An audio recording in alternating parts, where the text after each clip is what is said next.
Comenzar, muchachos, hoy damos inicio, por lo menos conmigo, acerca del capítulo de fisiología cardiovascular. Este es un capítulo importantísimo para el médico. Nosotros diario necesitamos contactarnos con el sistema cardiovascular. De hecho, la vida del paciente depende en parte de variables del sistema cardiovascular. Entonces, es importantísimo. Y quiero hacerles en las clases, hacerles un capítulo, desarrollarles un capítulo que sea agradable para ustedes, que sientan ustedes que realmente están aprendiendo fisiología cardiovascular, que no es difícil. Lo que pasa es que a veces nosotros mismos nos generamos la idea de que es difícil, pero van a ver que no es difícil. Entonces, vamos a comenzar con eso. Ahí va a aparecer una diapositiva donde les hablaré de los objetivos, etcétera, y eso me parece pertinente porque así usted pues va a caer en cuenta de qué es lo que vamos a conseguir acá. Adelante. Bueno, un capítulo completo de fisiología cardiovascular. Dale clic, dándole clic, que en esa diapositiva hay varios ítems. Un capítulo completo de fisiología cardiovascular comprende, dale clic, por favor, dale clic. Eso, hasta que salga shock, eso, perfecto. Dale todo, sí, hasta ahí. Digamos que un capítulo de sistema cardiovascular debe contener mínimo eso que estamos viendo nosotros allí. Hemodinámica, que es el tema que vamos a desarrollar hoy, ciclo cardíaco, determinantes de la función ventricular, microcirculación, presión arterial y por lo menos una lectura sobre shock hemodinámico en este caso. Hoy nos corresponde desarrollar la parte de hemodinámica. Dale clic donde dice hemodinámica, nada más hay que aparezca el título de hemodinámica, dale otro clic. Entonces, ya está ahí. No, está ahí. No. Bueno, ya, dejemos ahí. Perfecto. No, pueden hacerlo. Lo primero que quiero es comentarles o llevarlos a reflexionar sobre esa palabra hemodinámica. ¿Qué significa hemodinámica? Nosotros podemos hacer una deducción desde el punto de vista etimológico, ¿verdad? Y con la experiencia de que tenemos que hemo significa sangre y dinámica significa movimiento, pero movimiento asociado a las causas del mismo, ¿ya? A diferencia de la cinemática, acá estudiamos el movimiento y sus causas. Entonces, ya desde ahí uno deduce, hombre, entonces en un capítulo de hemodinámica, yo debo aprender sobre las fuerzas que gobiernan el movimiento de la sangre a través del sistema cardiovascular. Listo, no estamos alejados de esa gran realidad, de esa realidad. Ahora, sí les quiero hacer unos comentarios adicionales con respecto a eso, ya con eso claro, de que eso es lo que vamos a estudiar cuando hablamos de un capítulo de hemodinámica. Miren, más que enseñarles yo hemodinámica, porque eso lo puede aprender usted por los libros, quiero enseñarle a concebirla, quiero enseñarle a estudiarla, ¿ya? Entonces, lo primero que quiero es que usted caiga en cuenta de algo, lo que necesito es que usted caiga en cuenta de algo, y es que el hombre de ciencia se acerca, intenta acercarse a la realidad, y en ese proceso de intentar acercarse a la realidad, va adquiriendo conocimientos acerca de esa realidad y esos conocimientos son resultados de unas interpretaciones fundamentadas en el mundo físico. Entonces, en ese sentido, digamos, surgen conocimientos asociados sobre todo con los seres inertes, ya estudiados por la física, ¿ya? Entonces, nos aproximamos a comprender esa realidad de los seres inertes desde la física. Recuerden a Newton, ¿verdad?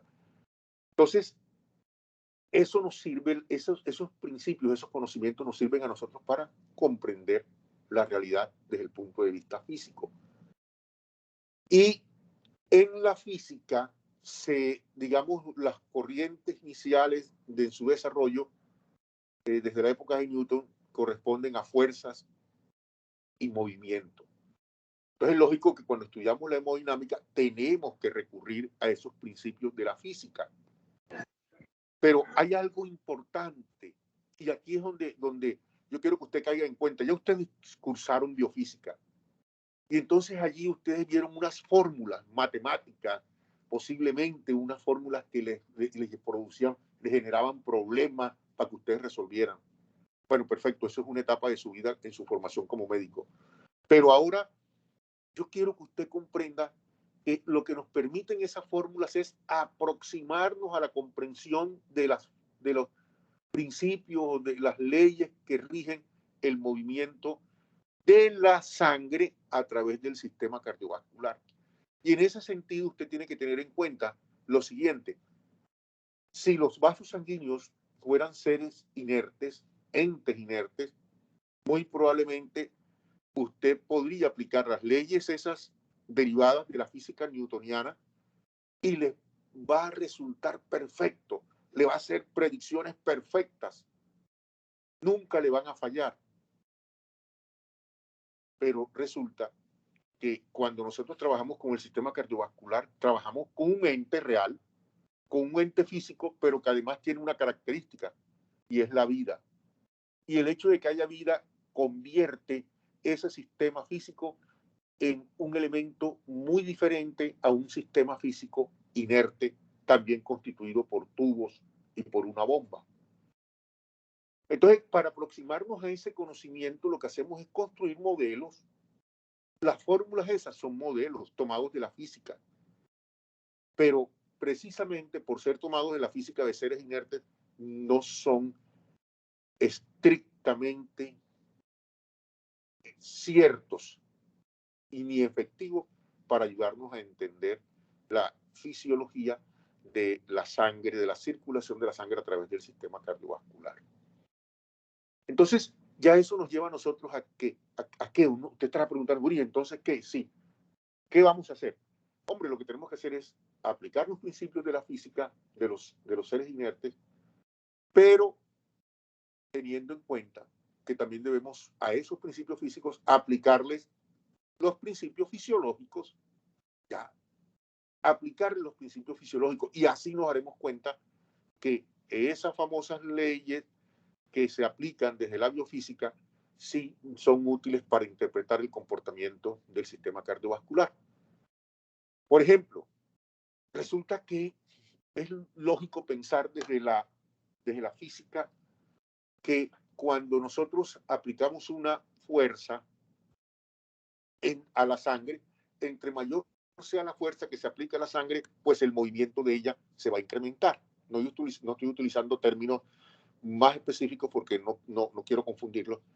Es decir, nosotros conseguimos ya de que al aumentar la fuerza, aumenta el volumen de sangre que se mueve por un punto dado en la unidad de tiempo. Listo. Eso tiene un término, un nombre. No lo voy a dar ahora. El hecho es que usted dice entonces, bueno, entonces si en el sistema cardiovascular yo aumento la fuerza por unidad de área, y eso es presión, aumento la presión, el flujo a través de los diferentes órganos se va a incrementar. Pero entonces tú te puedes encontrar con que la ley física aplicada a esos entes inertes te predice que se va a incrementar, por ejemplo, que se va a triplicar el flujo cuando tú tripliques la presión. Y cuando lo haces en un sistema como el cardiovascular, tú aumentas la presión y resulta, o triplicas la presión y resulta que el flujo no se te triplica. ¿Ya? Es más, puede que ni siquiera se incremente nada. Entonces, ¿qué está pasando allí? Hombre, simplemente que de pronto hasta ese momento no hemos tenido en cuenta que hay un principio de la fisiología. ¿Cuál? Que las fibras musculares lisas que constituyen los vasos sanguíneos, cuando son estiradas, ellas responden por una propiedad miogénica con una contracción. Y entonces, claro, tú estiras con la presión que haces, distiendes la pared del vaso, porque eso es una característica de los vasos del sistema cardiovascular, son distensibles, se distiende, y esa distensión en la práctica, ¿qué es? ¿A qué me conduce? A estiramiento de las fibras musculares lisas de la pared de los vasos sanguíneos. Y entonces ahora esas células responden con contracciones. Entonces, el radio del vaso se vuelve más pequeño ahora. Entonces, fíjate que ahí no es que la interpretación física esté fallando, sino que no estamos teniendo en cuenta esa propiedad fisiológica. Entonces, cuando se trata de estudiar la hemodinámica, sí, vamos a aplicar leyes de la física clásica, pero debemos también tener en cuenta los principios fisiológicos. Y ahí tienen ustedes un ejemplo de cómo es que tenemos que aplicar esto. ¿Por qué yo siempre comienzo con esto? Porque es que a veces creemos que el sistema cardiovascular es matemático, es físico, y entonces decimos, oye, si aumento la presión en tantos milímetros de mercurio, el flujo se tendrá que aumentar en tantos mililitros, y puede que no sea así en la realidad. No, esto no quiere decir, señores, como de pronto ustedes habrán oído expresiones de que no, es que la teoría te dice una cosa y la realidad te hace otra. No, o que te dicen a veces que lo que pasa es que en medicina no siempre 1 más 1 son 2. No, en este caso no. En este caso yo diría, en medicina siempre 1 más 1 son 2. Lo que pasa es que a veces no sabemos sumar. Como en este caso, no tenemos en cuenta, no hemos considerado que hay unos principios fisiológicos que tengo que utilizarlos también, adicionarlos a los principios de la física de los entes inertes para poder comprender ese comportamiento hemodinámico en el sistema cardiovascular. Bueno, listo. ¿Qué quiero conseguir con esto? Con esto que les estoy planteando, muchachos, que ustedes vayan teniendo autonomía para estudiar el sistema cardiovascular, que no se metan en la cabeza de que esas cosas como que es que esto es difícil. No, con sus propias ideas, con las ideas que usted tiene, yo lo invito a que piense cómo funciona el sistema cardiovascular. Y lo que no le resulte, lea. Y si se confunde, pregunte a sus docentes, que eso es lo que hay que hacer. Recuerden que la fisiología no es de memoria, la fisiología es de análisis, es razonada, como toda ciencia tiene su lógica. Bueno, entonces, dentro de todo esto, fíjense los objetivos que aparecen allí. Dice comprender. Cuando usted habla de comprender, habla de tener una idea clara.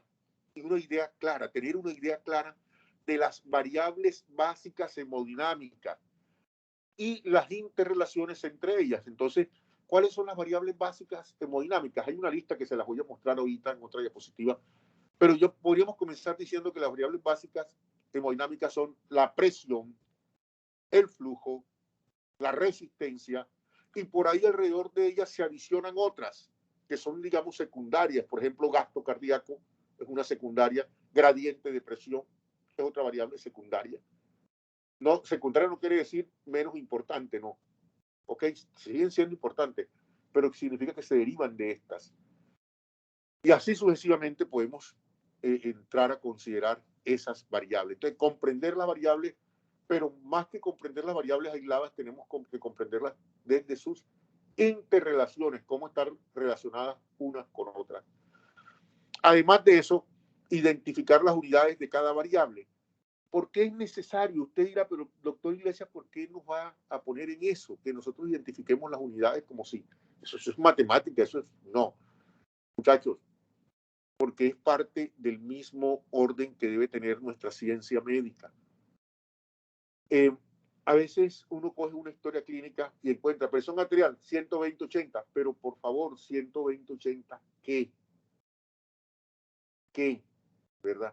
Nosotros tenemos que ser ahí, bueno, buscar algo intermedio, un punto intermedio entre lo práctico, entre la ligereza por atender a nuestros pacientes, pero también la responsabilidad de dejar una historia clínica bien documentada, adecuadamente documentada, con visos de ciencia.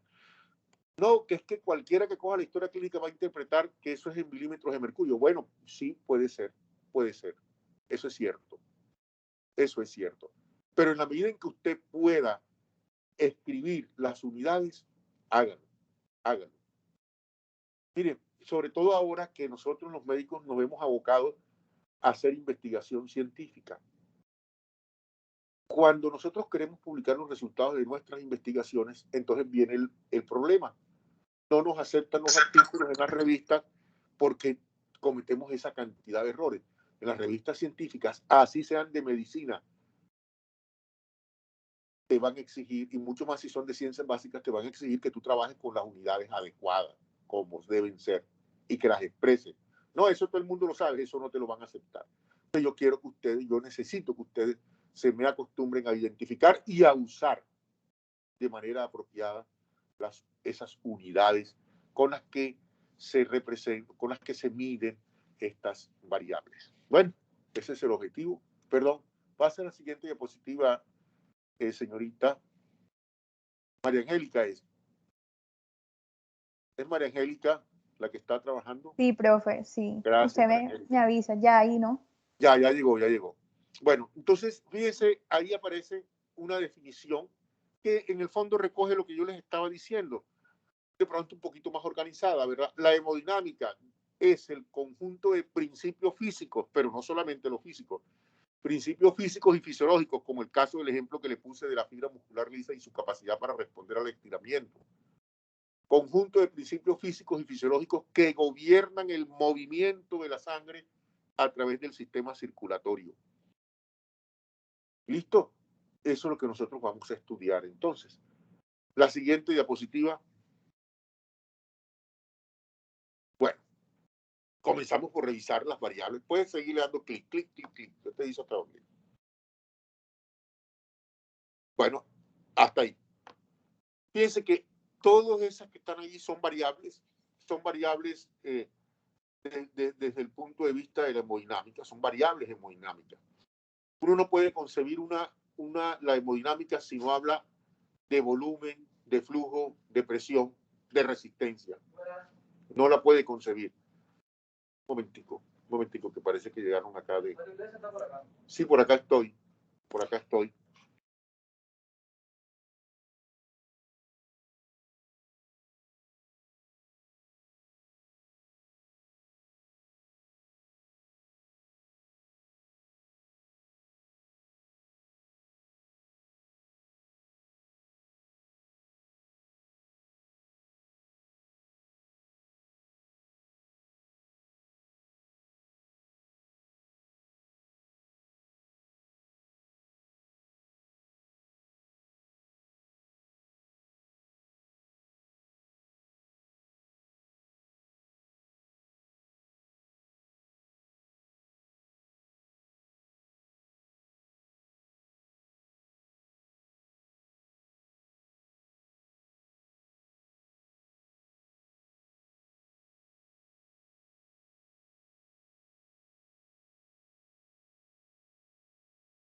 Aló.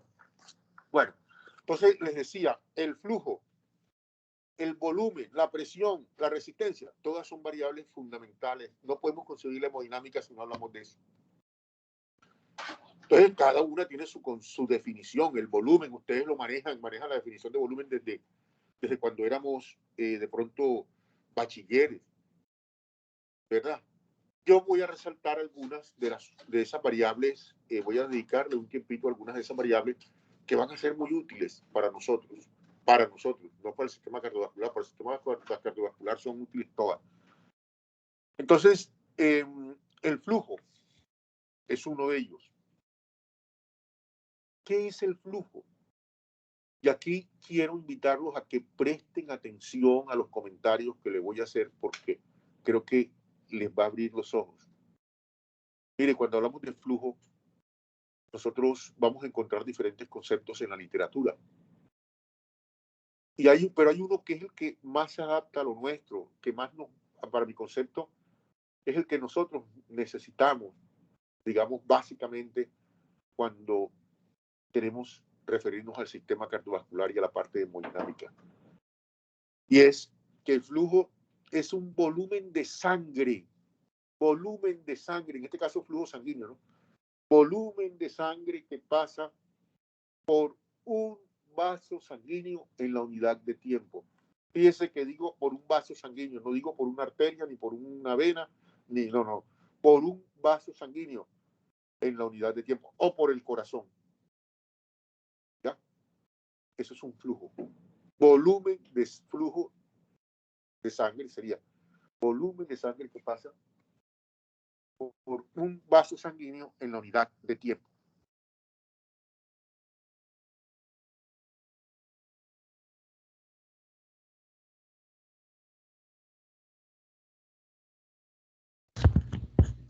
Bueno, entonces, les decía que el flujo es eso, lo podemos concebir de esa manera. Y es que a nosotros se nos adapta mucho, porque nosotros hablamos de la arteria humeral, de la arteria femoral, de la arteria pedia, etc. Cualquier volumen de sangre que pase por ahí en la unidad de tiempo, eso es un flujo. Entonces, desde ahí uno puede decir, oye, entonces, si yo cuantifico que por la arteria humeral pasan 5 litros en un minuto, bueno, sí, ese es el flujo, sí, ese es el flujo a través de la arteria humeral. Y si es por la femoral, es el flujo a través de la arteria femoral. Y si es a través de una vena, pues también será un flujo venoso, un flujo a través de la vena renal, un flujo a través de la vena cava superior, flujo a través de la vena cava inferior, etc. ¿Por qué hago énfasis yo en esto de flujo? Muchachos, porque ustedes vienen de una formación en biofísica y esto no estoy diciendo que es culpa del docente, sino culpa de malas traducciones del inglés al español. Hay un libro que hace poco lo estaba leyendo, de biofísica, que es clásico, es un clásico de la biofísica. No me acuerdo en este momento el nombre del autor, pero ese libro que estoy seguro que ustedes lo consultan porque nosotros cuando dictamos biofísica lo recomendamos. Ese libro habla de flujo como sinónimo de velocidad de flujo. Velocidad de flujo. Eso no debe ser. Eso es incorrecto. Flujo siempre será volumen por unidad de tiempo y velocidad será velocidad. La velocidad la definimos siempre como la rapidez con la cual una partícula se traslada desde un punto a otro. ¿Listo? Pero entonces en la sangre no podemos hablar de velocidad. Claro, si tú ubicas un puntico que puede ser un glóbulo rojo y tú cuantificas que en 2 minutos se movió 1 metro, que tú tienes allí una velocidad 2 metros por minuto. O se movió en 1 segundo 2 metros, tienes una velocidad, se movió 2 metros por segundo. Es que no tenemos por qué cambiar la física, porque sí. Entonces, ¿por qué vamos a hablar de velocidad de flujo? ¿Qué es eso? Eso no es más que un adefesio, de verdad. Un momentico.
Bueno, entonces ya saben ustedes, a pesar de, pero el problema de ese libro, y creo que de muchos otros, no es de ignorancia ni nada menos, es problema de traducción.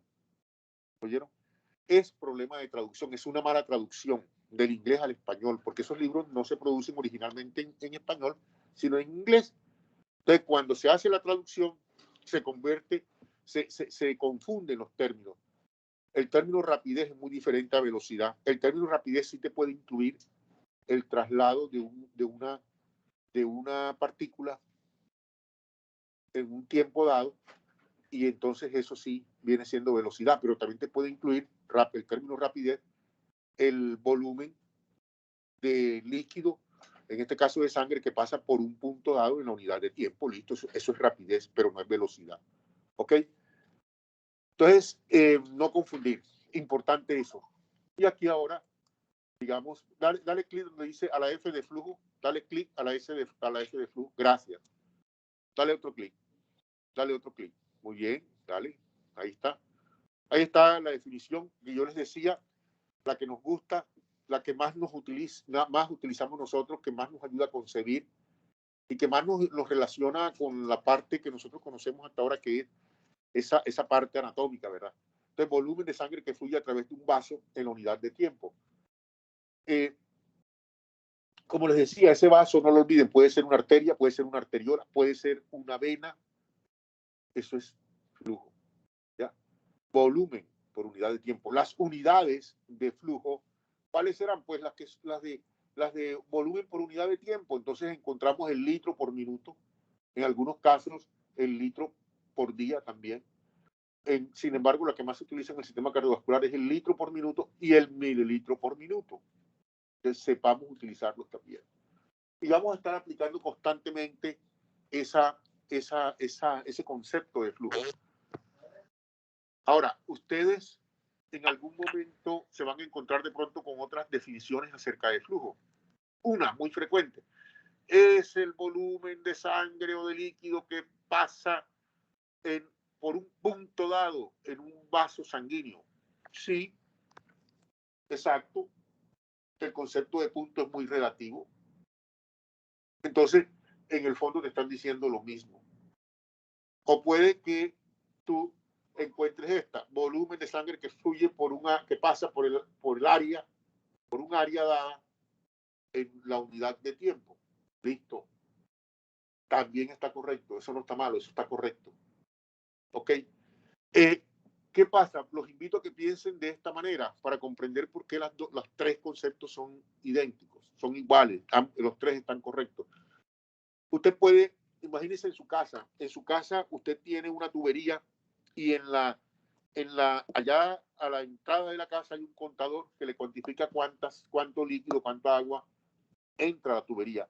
Si usted abre la pluma del baño, la llave del baño, y usted cuantifica, el medidor le marca 5 litros por minuto, y acá en la pluma del baño, ¿cuánto va a marcar? 5 litros por minuto, claro. Ahora, si alguien abre otra llave por allá, ya la cosa es diferente. Puede que acá te marque 4 y en la otra te marque 1 litro por minuto. El hecho es que en las dos llaves abiertas juntas te van a cuantificar los 5 litros por minuto.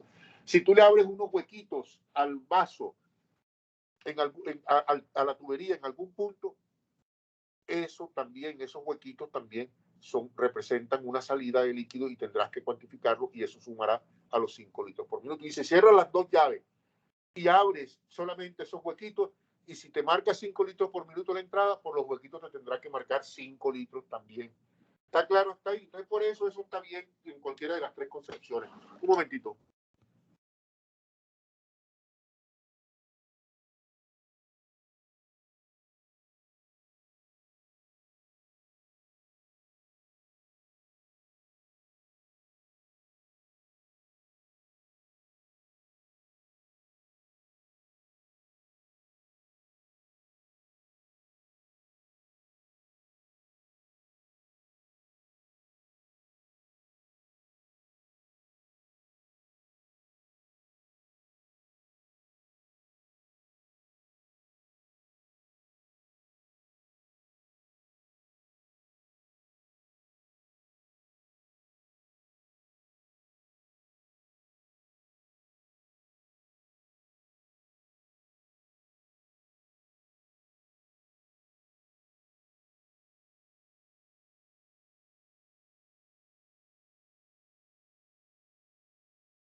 Bueno, continuamos, muchachos. Entonces, yo espero que realmente estén que se estén sensibilizando. Mire que esto no es una clase de repetición de lo que ya han visto.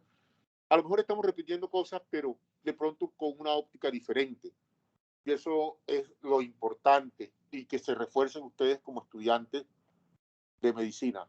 Bueno, avancemos. Dale clic, por favor. O regrésate, dale el puntico verde, puede ser también. Bueno, ya.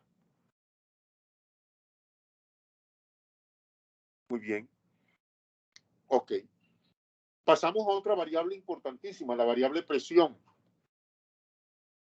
Esta variable ya nosotros la manejamos, la definimos como dice allí, fuerza que se ejerce por unidad de área, fuerza que se ejerce en la unidad de área.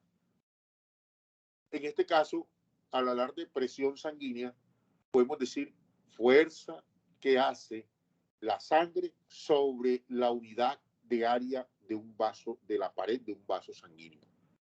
Eso sería.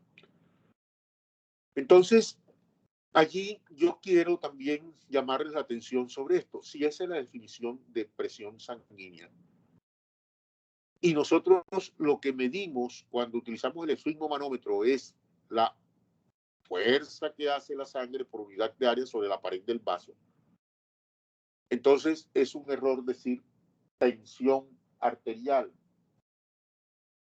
Es incorrecto. ¿Por qué? Porque nosotros, dado el método que utilizamos, lo que medimos es realmente presión sanguínea. No medimos la tensión. Tensión tiene su definición. La tensión es una fuerza también, pero no por unidad de área. La tensión es fuerza por unidad de longitud.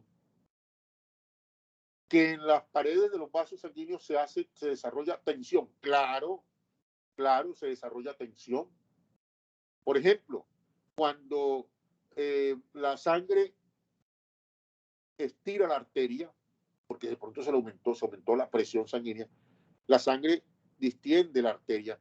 Al distender la arteria, como tiene propiedades elásticas también, allí comienza a ejercerse una fuerza por unidad de longitud en sentido longitudinal, como si fuera un elástico.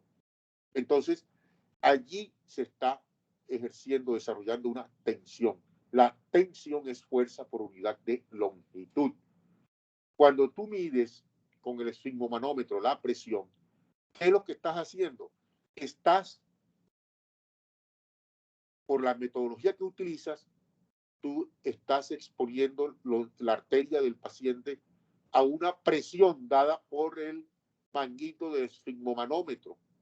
Tú insuflas aire para aumentar la presión y tienes un manómetro, y el manómetro lo que te mide es presión, el manómetro no te mide tensión. ¿Ok? Entonces, un error. No diga tensión. Profe, pero es que yo estuve donde el cardiólogo y el cardiólogo me dijo que la tensión de mi abuelita estaba elevada. Sí, él te lo puede decir así, pero realmente lo que tú mides es presión, no tensión. Usted no se ponga a pelear, ya. Entonces, usted tiene autonomía para decidir. Si quieres, si te decides hablar de presión arterial, ya tú sabes, tienes un fundamento para defenderte. Si decides hablar de tensión arterial, no vas a tener argumento para defenderte. ¿Ok? Entonces, usted tiene la autonomía para hacerlo. A mí como docente, ¿qué me interesa? Que usted me hable de presión arterial, no de tensión. ¿Ok? Eso quiero también que les quede claro. ¿Cuáles son las unidades de presión? El milímetro de mercurio, ¿ya? Las que utilizamos nosotros en medicina. También utilizamos en algunos casos el TOR, ¿verdad? Pero digamos que más frecuentemente utilizamos es el milímetro de mercurio. Es más, los manómetros con los que medimos la presión arterial vienen siempre calibrados en milímetros de mercurio, no en TOR ni en atmósfera. Entonces, nosotros vamos a estar aplicando ese concepto constantemente, el concepto de presión sanguínea. Ahora, otro aspecto importante, mire, muchachos, si nosotros vamos a hablar de presión arterial, yo les quiero decir esto. estrictamente hablando, la presión arterial, usted la puede, digamos, usted puede hablar de presión arterial, usar el término para referirse a la presión medida en cualquier arteria del organismo, en cualquier arteria del organismo, ¿ya? En la arteria aorta, en la arteria humeral, en la arteria femoral, o en arterias que se deriven de ellas, o en arterias que se terminales de las ramificaciones de cada una de esas arterias. Son arterias, no te puedo hablar de presión arterial allí. Sin embargo, igual que puedes hablar de presión venosa cuando te refieras a la presión en alguna de las venas. Pero ¿qué pasa con la presión arterial? Y esto ya es una cuestión de convención aceptada universalmente, por convención, por tradición, por lo que usted quiera ponerle.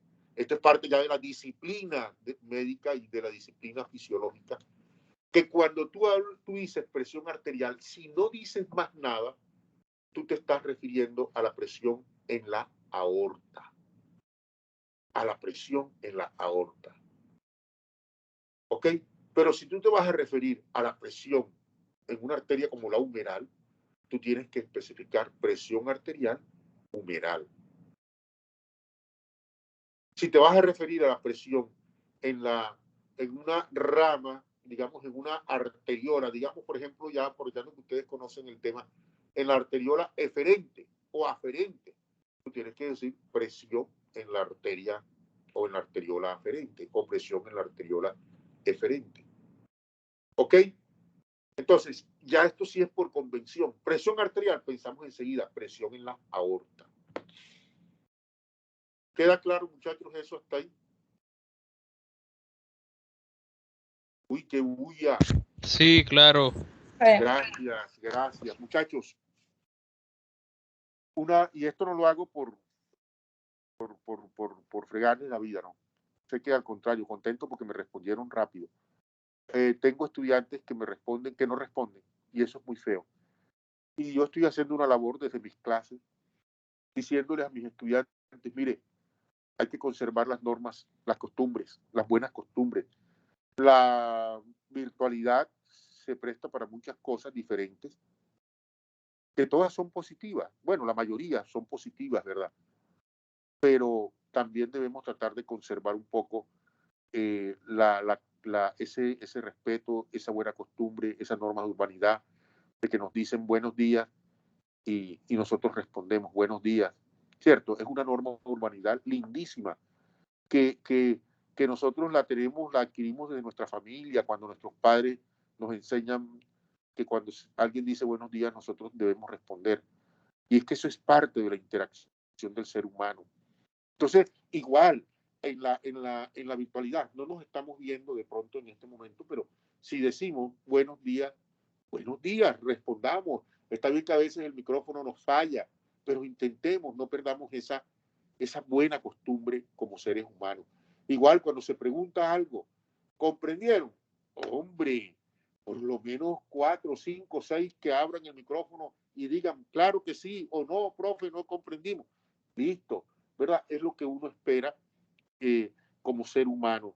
Y eso es bonito, es agradable, es chévere, hace sentir que uno está interaccionando con seres humanos que están ahí pendientes. Entonces, ténganlo presente. Me alegra que mis estudiantes hoy me están respondiendo. Les digo, ¿comprendieron? Y bueno, se demoran un tantico porque mientras activan el micrófono y tal.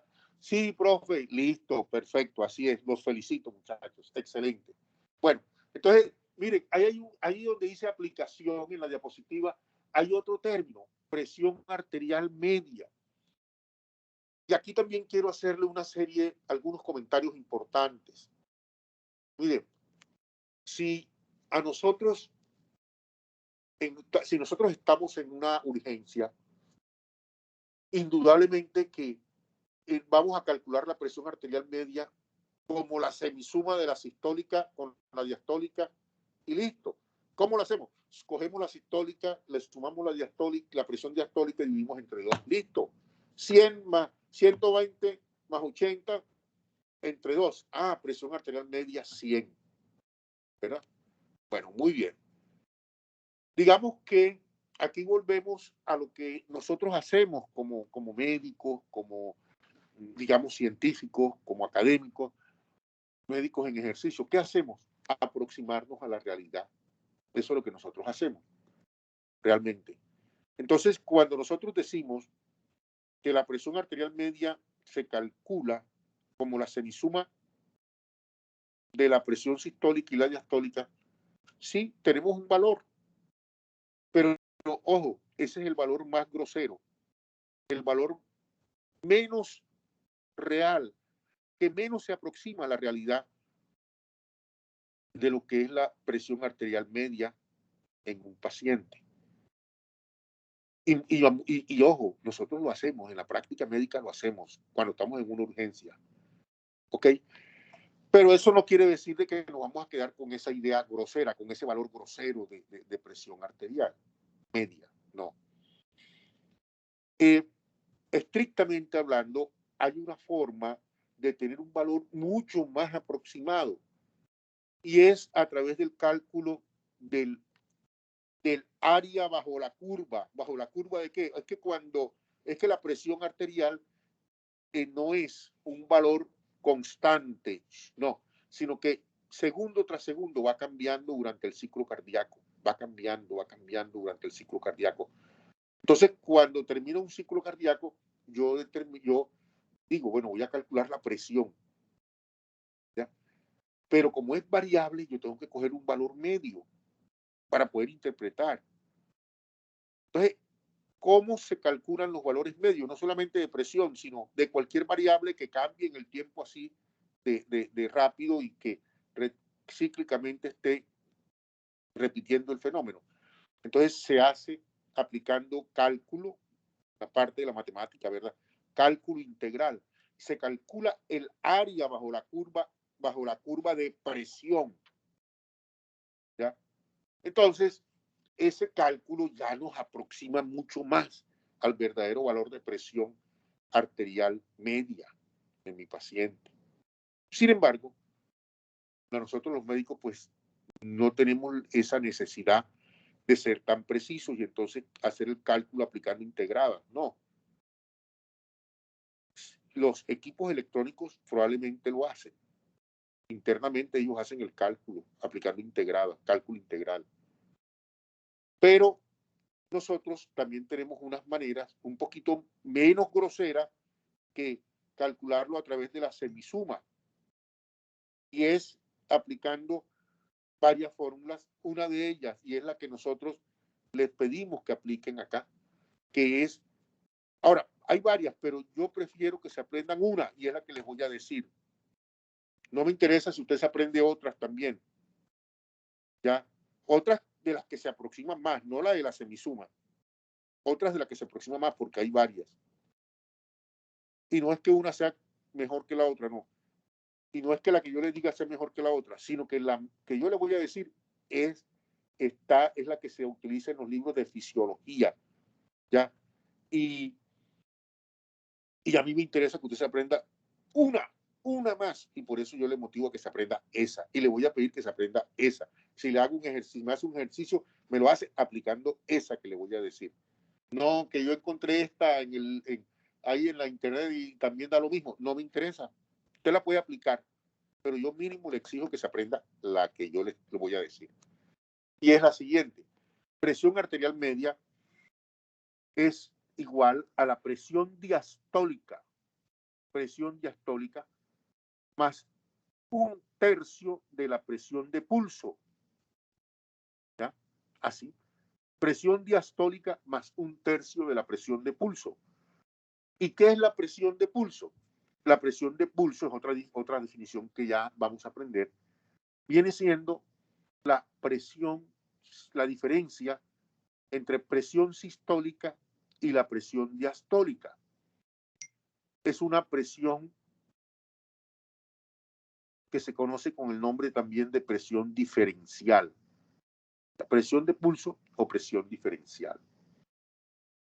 Entonces, para nosotros, la presión arterial media la vamos a calcular como la presión diastólica más un tercio de la presión de pulso.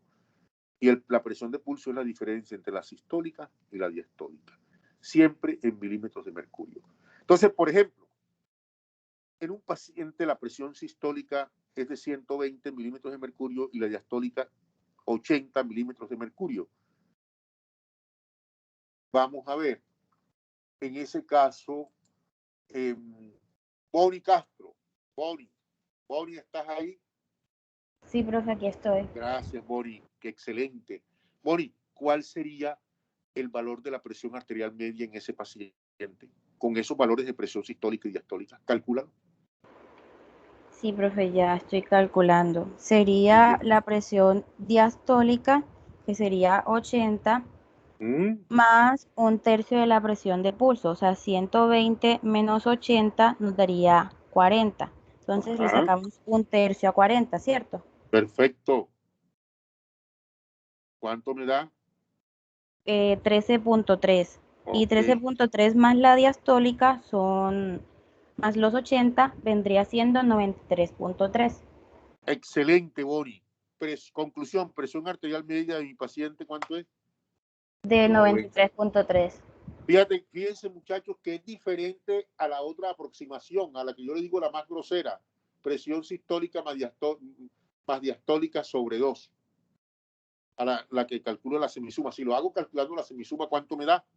100, pero nosotros no vamos a ser tan ordinarios y vamos a estarla determinando lo más cercana posible. Entonces, por eso vamos a utilizar la fórmula que les acabo de dar. ¿Ok? Bueno. Profe, ¿será que podría repetir Digan. la fórmula, porfa? ¿Cómo? Que si podría repetir la fórmula. Ah, claro, claro.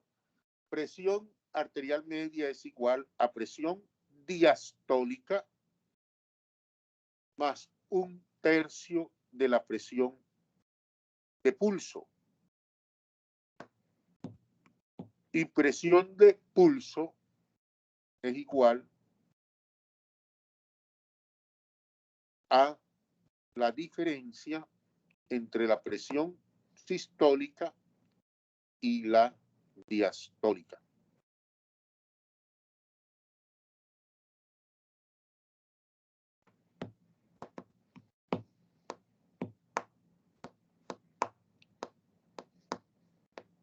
Listo, profe, gracias. Ok, bueno, muy bien. Entonces no se olviden, cuando nosotros decimos presión arterial, nos estamos refiriendo a la presión ¿en dónde? ¿En cuál estructura? En la aorta. En la aorta. Si queremos referirnos a la presión en la arteria renal, ¿qué tenemos que decir? ¿Cómo la diríamos? También es una presión arterial, pero entonces, ¿cómo la vamos a llamar? Presión arterial de la arteria renal. Exacto, presión arterial renal, ¿cierto? O presión arterial o presión en la arteria renal. Perfecto. Bueno, muy bien, muchachos. Bueno, dale clic allí en el cosito verde para dónde nos lleva. Gracias. Gracias. Muy bien, dale clic. Ok, nos lleva otra vez. Ya hemos visto. Ah, importante. Vamos al concepto de gradiente de presión. Oh, sí. O mejor, vamos primero al de resistencia. Regrésate. Regrésate, por favor. Vamos al de resistencia primero. Bueno, fíjense este concepto de resistencia. Ojo, mientras la presión trata de movilizar sangre, la resistencia lo que hace es oponerse a ese movimiento de la sangre. ¿Verdad? Entonces, la resistencia se entiende como la suma de las fuerzas que se oponen al flujo. Suma de las fuerzas que se oponen al flujo, porque no es una sola.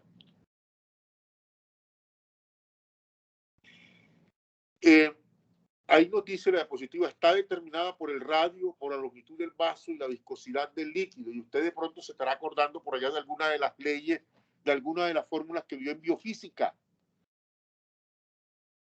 para que nos dice cuáles son las variables que determinan la resistencia.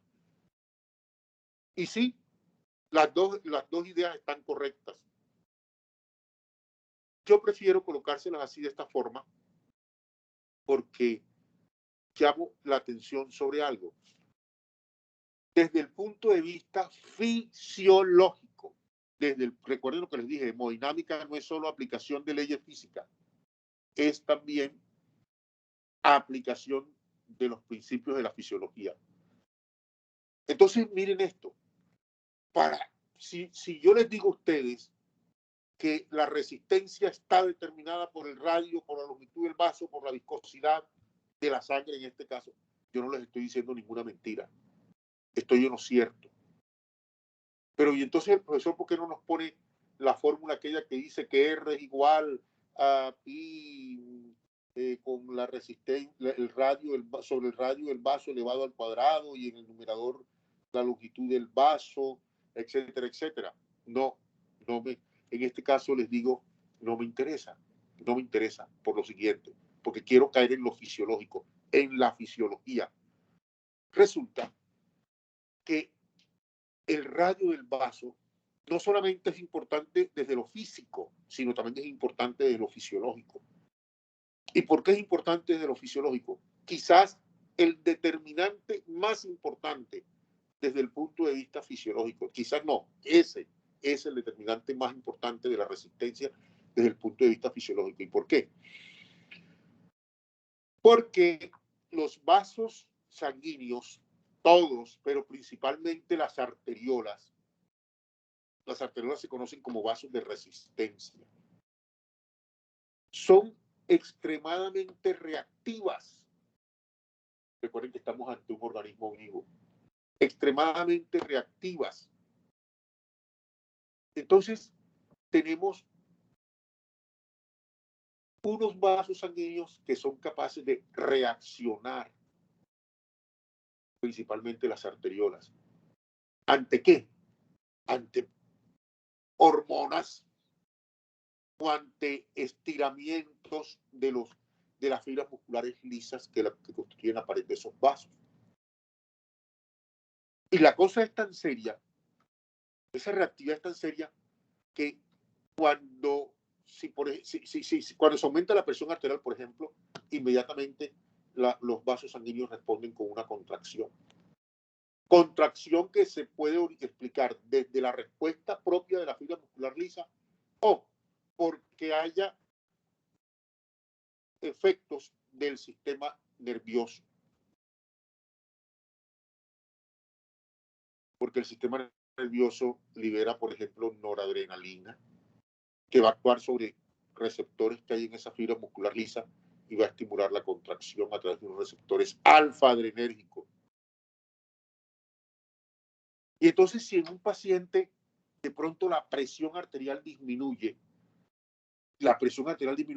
transitoriamente va a haber una reducción del flujo, y eso estaría de acuerdo con los principios de la física. Pero resulta que el organismo responde, reacciona y rápidamente va a intentar subir la presión. Y para hacerlo, lo que hace es la presión en la aorta, ¿no? Y para hacerlo, se activa el sistema nervioso simpático y me hace que el radio de las arteriolas, en este caso, y de todos los vasos, pero principalmente las arteriolas, disminuya, se vuelva más chiquito y entonces la sangre tiene más dificultad para pasar por allí. O sea, el organismo viene equipado para jugar con el radio de los vasos. Viene equipado, viene con esa capacidad. Y eso permite, pues, que el radio de los vasos sanguíneos, sobre todo en las arteriolas, sea variable dependiendo de las necesidades que hay en un momento dado en el organismo. Entonces, listo.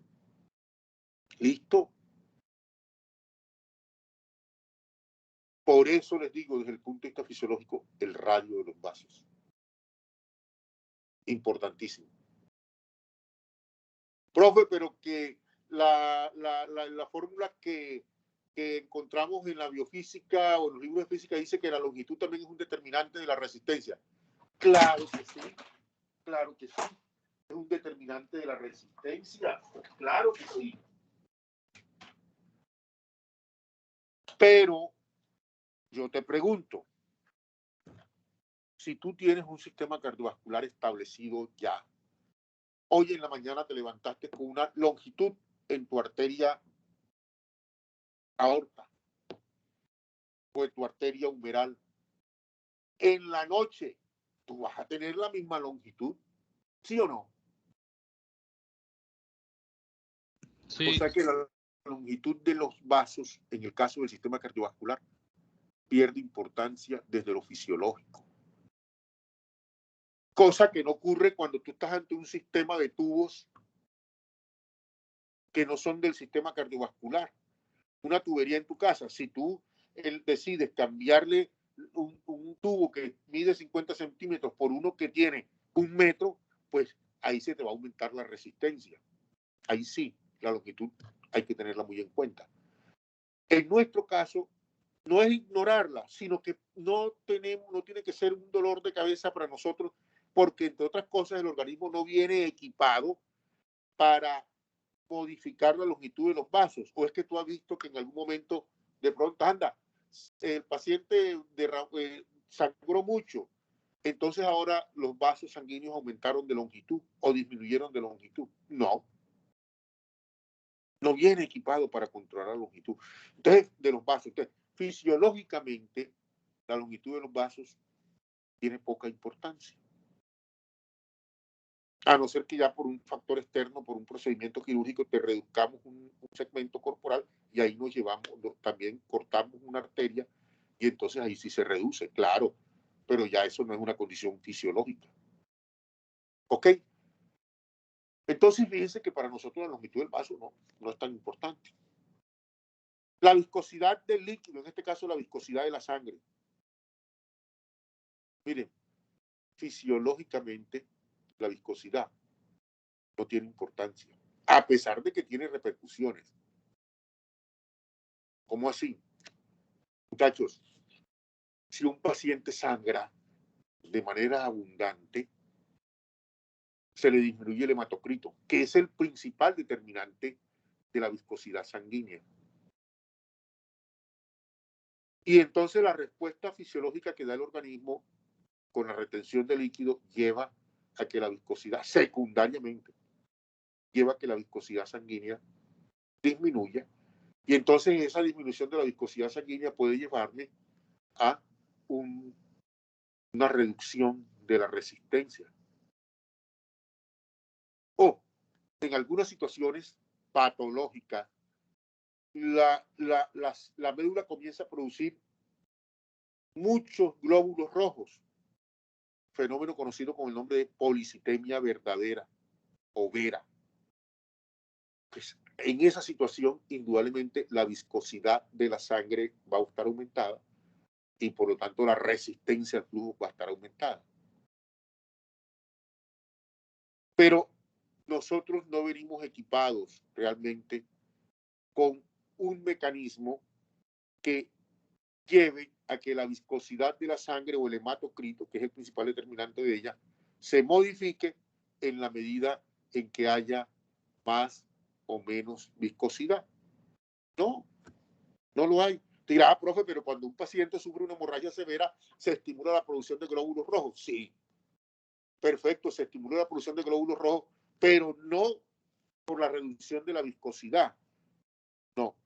Lo que pasa es que el organismo sensa la reducción del aporte de oxígeno, porque como los glóbulos rojos están disminuidos en la sangre, digamos, a nivel del riñón, se disminuye el aporte de oxígeno y entonces se estimula la secreción de hormona eritropoyetina y eso va a actuar sobre la médula ósea y me va a producir más glóbulos rojos. Entonces, no es la viscosidad como tal la variable que el organismo controla, sino es el aporte de oxígeno.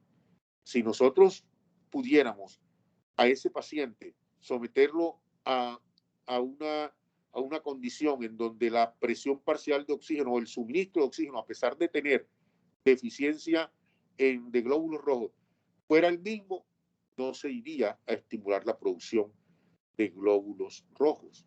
No se iría a estimular, porque el organismo responde es a la variable suministro de oxígeno o a la concentración de oxígeno en los tejidos. Esa es la variable exacta. Entonces, la viscosidad, no estoy diciendo que no afecta. Claro, afecta. Ya les puse un ejemplo en el caso de la policitemia vera o en el caso del paciente anémico. No porque tuvo hemorragia, sino porque su médula ósea no está produciendo por alguna razón suficiente glóbulos rojos. También se le van a disminuir la viscosidad porque se le disminuye el hematocrito y entonces ahí la resistencia va a ser menor. Pero nosotros no tenemos un sistema que responda ante, oye, resulta que ahora hay que subir, hay que bajar la producción de glóbulos rojos. Se baja porque la viscosidad aumentó. No, el organismo no le importa la viscosidad. No le importa la viscosidad. No detecta los cambios en la viscosidad. Lo que detecta es el cambio en el suministro de oxígeno, eso sí. Pero entonces la viscosidad per se no es determinante desde el punto de vista fisiológico, a pesar de que la afecta. Muchachos, ¿este mensaje está claro? Sí. Sí, profe. Sí. Ok, muy bien. Unidades de resistencia. Mire, no se complique la vida con las unidades de resistencia. Hay una unidad de resistencia que es la unidad de resistencia periférica que aparece aquí, milímetros de mercurio por segundo por mililitro a la menos 1.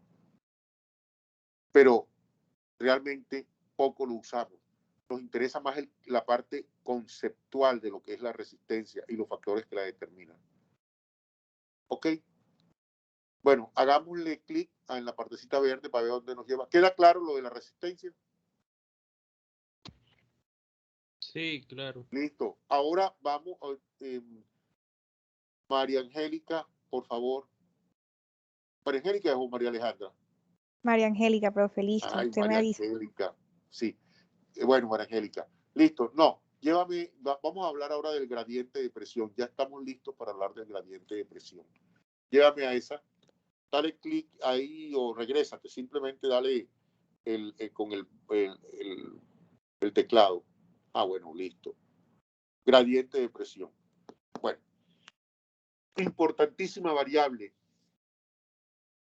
Cuando hablamos de gradiente de presión, estamos, como dice allí la diapositiva, hablando de la diferencia de presión entre dos puntos,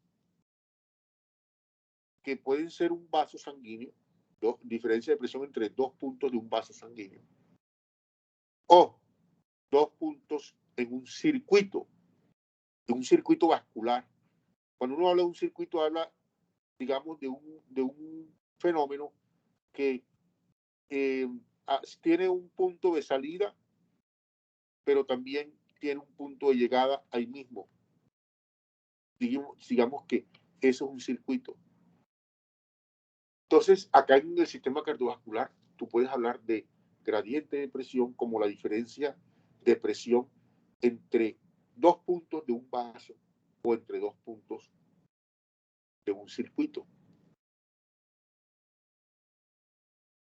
Tú puedes, por ejemplo, medir la presión arterial a nivel de la raíz de la aorta, mides la presión, allá en el propio comienzo de la aorta, antes de que surjan las arterias coronarias, mide la presión. Y la comparas con la presión, por ejemplo, en el punto de bifurcación de la aorta para dar origen a las arterias ilíacas primitivas. En ese caso, tú mides la presión allí y la comparas con la presión en la raíz de la aorta y la diferencia es el gradiente. Que entre otras cosas en la práctica esa diferencia es mínima. De pronto tú te encuentras acá en la aorta que la presión arterial media en la raíz de la aorta, que es de 93 milímetros de mercurio, y acá en la bifurcación de la aorta para originar las arterias ilíacas primitivas es de 92,98. Ah, eso es 93 también, pero ahí no, ahí no. Esa diferencia tan pequeñita se llama gradiente de presión. Y ojo, esa diferencia tan pequeñita es la que te moviliza la sangre a través de la aorta, es la que te la impulsa desde la raíz de ese vaso hasta el punto de la bifurcación. O sea que el gradiente de presión es la fuerza impulsora realmente que moviliza la sangre a través de un vaso. Sí, fíjense, no es la presión en este caso, ya se está descubriendo eso, ya usted lo está descubriendo, eso se sabe hace rato, pero usted lo está descubriendo. No es la presión realmente la que te mueve la sangre, es el gradiente de presión la que te moviliza la sangre. Entonces, tú puedes hablar en ese caso, sí, oye, un gradiente de presión, por muy chiquito que sea, suficiente para movilizarle la sangre a través de un vaso, y no solamente a través de un vaso sanguíneo, para movilizar cualquier líquido a través de un sistema de conductos. Tú puedes hablar de un gradiente de presión a través de la arteria humeral. Mide la presión en el comienzo de la arteria humeral y mide la presión al final de la arteria humeral antes que se bifurque para dar origen a la radial y a la cubital. Y en ese caso estás ante un gradiente. Y hablas de gradiente de presión en la arteria humeral. Y esa es la fuerza que te impulsa la sangre, que te moviliza la sangre a través de la arteria humeral. Y entonces, también puedo hablar, por ejemplo, del gradiente de presión a través de una arteriola, a través de la arteriola aferente. Entonces, mido la presión a la entrada de la sangre a la arteriola aferente, al comienzo de la arteriola aferente, y la mido también en el punto donde la arteriola da origen a los capilares glomerulares. Y entonces ese gradiente se llama gradiente de presión en la arteriola aferente. Y es la fuerza impulsora, esa diferencia será la fuerza impulsora de la sangre a través de la arteriola aferente. Es la que me la va a llevar hasta los capilares glomerulares. Igual puedes hablar de gradiente de presión venosa, también puedes hablar. Bueno, ya vimos ejemplos allí, o comprendimos también con base en los ejemplos, en la primera parte del concepto, diferencia de presión entre dos puntos de un vaso. Pero el otro también es fundamental comprenderlo, o a través de un circuito. Diferencia de presión entre dos puntos de un circuito. Entonces, en ese sentido, imaginen el corazón, ¿verdad? La sangre sale del corazón y regresa a él a puntos diferentes del corazón, pero usted puede considerar el corazón como un gran punto que tiene punticos chiquiticos. La aurícula derecha es un componente de ese corazón.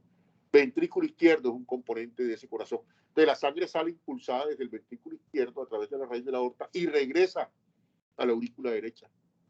Circulación sistémica o mayor. Eso es un circuito, porque estamos saliendo de un punto y regresando casi que al mismo punto. Ese es un circuito. La circulación menor también es otro circuito. La sangre sale desde el ventrículo derecho y regresa al corazón. A otro punto del corazón, pero regresa al corazón. Bueno,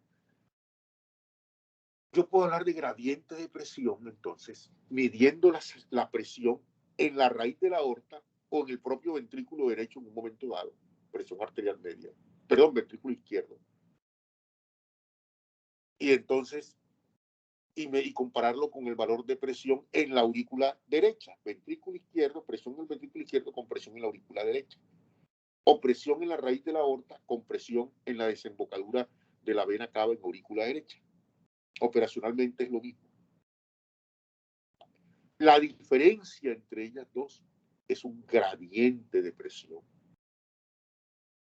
Y ese gradiente es el que me va a movilizar la sangre a través de la circulación sistémica.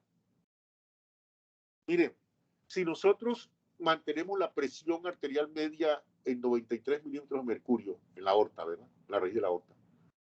Y comenzamos a subir la presión en la aurícula derecha, súbela, súbela, súbela, hasta llegar a 93.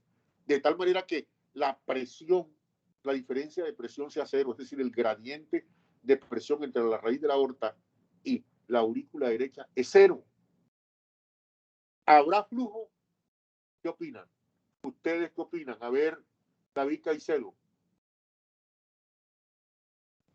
No habrá flujo, profe, porque No habría flujo. No al habría ser flujo, cero, ¿verdad? no, ninguno de los dos lados se empujaría en Y contra. si tú le subes la presión a la raíz de la aorta, buscas la manera de subir la presión y llevas la presión en la raíz de la aorta a 120 milímetros de mercurio, pero también subes la presión en la aurícula derecha a 120. ¿Habría flujo? No, no habría No. flujo. Perfecto. ¿Por qué? Porque el gradiente es cero. Y eso demuestra lo que yo les dije de un principio. No es la presión en la aorta la que te moviliza la sangre, es el gradiente de presión realmente el que te moviliza la sangre. Bueno, eso es importantísimo que nosotros lo tengamos claro, ¿ya? Ese concepto de gradiente. Bueno, muy bien, las unidades de gradiente, el milímetro de mercurio, porque yo estoy haciendo una diferencia, una resta, y para yo restar las unidades tienen que ser iguales, no pueden ser diferentes. Bueno, pasemos a la siguiente. A ver qué otra unidad, qué otra variable nos hace falta. Hoy nos vamos a quedar nada más en las variables para que los grupos no se me adelanten, ninguno con respecto al otro. Usted me dice, profe. Ya Listo. dimos flujo, Dale gradiente, gasto cardíaco. Gasto cardíaco. Bueno. Miren el concepto de gasto cardíaco. Ojo, porque uno casi siempre cuando comienza a estudiar cardiovascular, fisiología cardiovascular, piensa que gasto es como inversión de energía. No. No hay nada más opuesto que eso. Ya. Realmente el gasto cardíaco es lo que dice allí. Volumen de sangre que es impulsado por el corazón en la unidad de tiempo. Volumen de sangre que es impulsado por el corazón en la unidad de tiempo. Eso es lo que es gasto cardíaco. ¿Ya? Volumen de sangre impulsado por el corazón en la unidad de tiempo. Ahora, ese volumen de sangre impulsado por el corazón, a ver, si el corazón impulsa 5 litros por minuto, a nivel de la raíz de la aorta pasan 5 litros por minuto. Y a nivel de la desembocadura de la vena cava, de las venas cavas en la aurícula derecha, ¿cuánto será? ¿Cuánto de sangre estará llegando allí? 5. 5 también, 5 litros por minuto. ¿Cierto? Acuérdense el ejemplo que les ponía al principio. Si tú abres la pluma, una pluma de tu casa, el medidor te va a marcar 2 litros por minuto allá a la entrada y también te marcaría 2 litros acá a la salida donde abriste la llave. ¿Verdad? Bueno, entonces eso es un flujo. Y ese flujo, ¿por qué está ocurriendo? ¿Por qué ocurre ese gasto cardíaco? ¿Qué es lo que mueve ese volumen de sangre en la unidad de tiempo? El gradiente de presión, ¿cierto? Ya lo hemos dicho. Muchachos, ¿y quién cree usted que me genera ese gradiente de presión? ¿Quién? ¿Cuál es la causa de ese gradiente de presión? El corazón. Usted puede decir, oye, ¿verdad que sí? El corazón es el responsable de generarme ese gradiente de presión que me moviliza sangre entre la raíz de la aorta y la aurícula derecha. Si el corazón se detiene el flujo sanguíneo a través de la circulación sistémica. Se detiene. Profe, y a nivel de la circulación menor, también El corazón es el que te genera esas diferencias de presión. Ahora, pero el corazón te las genera porque tiene la necesidad. ¿Y quién le impone esa necesidad? La resistencia periférica total. Te genera hace que el corazón tenga la necesidad de generar esa diferencia de presión. Fíjense, importante, esa definición de volumen de sangre impulsado por el corazón en la unidad de tiempo, usted puede pensarla de esta manera. Oye, volumen de sangre que pasa por la raíz de la aorta en la unidad de tiempo, ¿sí o no? Por la raíz, no decimos por la aorta, no, por la raíz de la aorta. Volumen de sangre que pasa por la raíz de la aorta en la unidad de tiempo. Podemos definir el gasto cardíaco de esa forma. Y cuando tú comparas esa definición de gasto cardíaco con la de flujo, recuerda la definición de flujo que dimos al principio. A ver, Fabián Rada.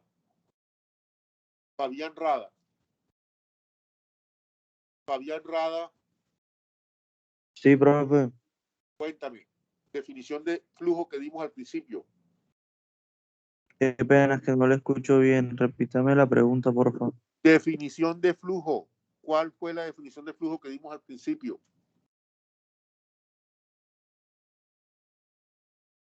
A ver. Profe, no Fabián. recuerdo. ¿Cuál fue la definición de flujo que dimos al principio, Fabián? Profe, yo la podría... Bueno, a ver, Daniela.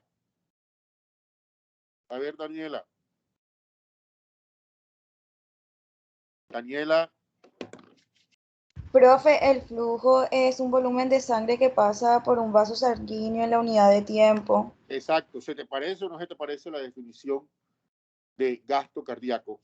La que dimos ahora sobre como volumen de sangre que pasa por la raíz de la aorta en la unidad de tiempo. Sí. Sí, se parece. Exacto. Sí, se Conclusión. parece. El gasto cardíaco es un flujo. Siempre que hablamos de gasto cardíaco estamos hablando de flujo. Ahora, no siempre que hablamos de flujo estamos hablando de gasto cardíaco. El gasto cardíaco es un tipo particular de flujo. ¿Ok? ¿Cuáles son las unidades de gasto cardíaco? Pues como es un flujo, son las mismas de flujo. Litros por minuto, unidad de volumen por unidad de tiempo. Nosotros vamos a estar aplicando constantemente ese concepto de gasto cardíaco. Algunos le llaman también volumen minuto cardíaco y por eso usted ve aquí la sigla BMC. En otros casos verá la sigla GC, gasto cardíaco o volumen minuto cardíaco. Digamos que en condiciones de reposo, en una persona normal, sana, con una estatura de 1,70 y un peso por ahí de 23, un índice de masa corporal de 23, en esa persona el gasto cardíaco es de unos 5 litros por minuto. ¿Ok? Bueno, muchachos, he hablado durante hora y media. ¿Ha quedado claro todo hasta aquí? Sí, profe. Bueno, Sí, profe. bueno, muy bien, gracias. Gracias por responder. ¿Qué viene ahora? Hombre, necesito que usted me haga lecturas del tema de hemodinámica desde el libro de Arthur Gayton. ¿Ok? Sin perder las ideas que se debe llevar después de esta intervención mía. ¿Ok? Sin perder las ideas que se debe llevar después de esta intervención mía. O sea, cuando usted se acerque al libro de Gayton, trate de tener claras las ideas que hemos visto hoy. No las olvide. No las olvide. O no las ignore más bien. Bueno, entonces, la próxima, lo vamos a dejar aquí, porque por esta circunstancia que me tocó venir a la universidad, entonces me atrasé con el otro grupo que hice la clase a las 7 de la mañana, también llegué hasta este punto. No quiero que los dos grupos se me ninguno se me vuelva disparejo. Prefiero llevarlos así en la medida de lo posible. Entonces dejamos aquí y yo el próximo jueves continúo en este tema. Está el doctor Amariz por ahí. El doctor Amariz está en la reunión. Profe, yo creo que él está dando laboratorio presencial a los del B. Ah, sí. Ok. Bueno, de todas maneras le pido el favor al representante o la representante. ¿Quién es él o la representante de este grupo? ¿Quién es? Profe Saray Torres. Ah, Saray. Saray, ¿estás aquí? Saray, ¿estás aquí? Saray no está. Hombre, malo eso. Pregúntenle a Saray qué le pasó. Profe, ¿qué necesita? Si quiere, yo le puedo comunicar a ella, quizás tenga problemas de Para conexión. que hable con... ¿Qué está haciendo Saray? No, quizás tenga algún problema con la conexión. Ah, ya.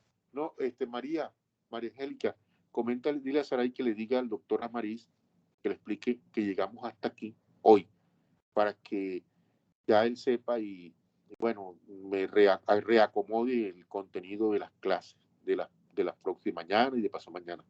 Que yo quiero, le dice que yo quiero que mi tema terminarlo de desarrollar de hemodinámica el próximo jueves. ¿Oíste? Listo, profe, ya le estoy diciendo. Ok, bueno, María Angélica, gracias. Averigua qué le pasa a Saray, por qué no está vinculada a la reunión.